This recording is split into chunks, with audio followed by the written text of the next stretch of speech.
چچی اماں 5 منٹ انتظار کریں، میں بناتی ہوں، ہاتھ منہ دھو لوں پہلے۔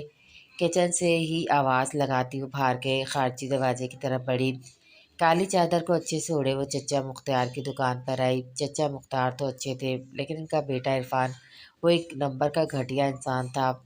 دکان میں چچا مختار کی بجائے عرفان کو دیکھ کر اس کے قدم بھاری ہوئے تھے، پھر بھی قدم گھسیٹتی وہ دکان کے دروازے کے پاس آئی۔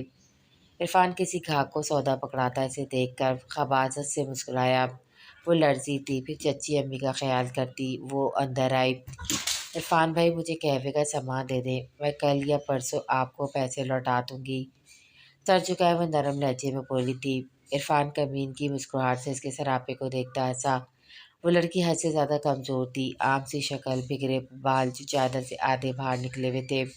مل جائے گا لیکن میری ایک شرط ہے، اس کے نزدیک آتا وہ ذرا روب سے بولا۔ آنکھیں میچے وہ ضبط کے گھون پڑتی اس کے اگلے جملے کا انتظار کرنے لگی۔ تمہیں مجھ سے تھوڑا فری ہونا پڑے گا، زیادہ نہیں بس تھوڑا سا میری بنو۔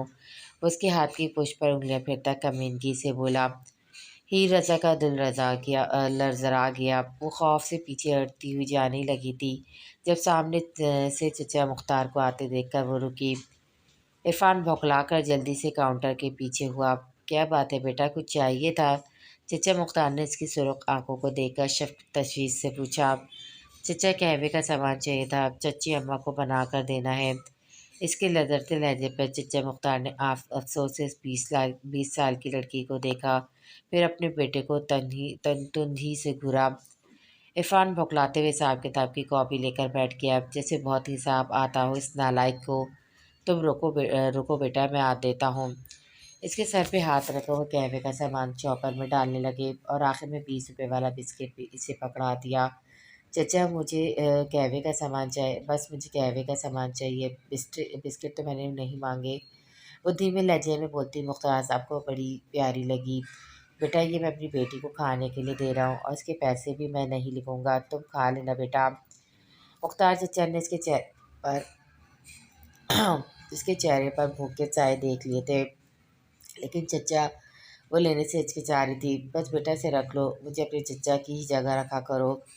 وہ شفقت سے زبردستی پکڑاتے نئے آئے گاہک کی طرف متوجہ ہو گئے تھے۔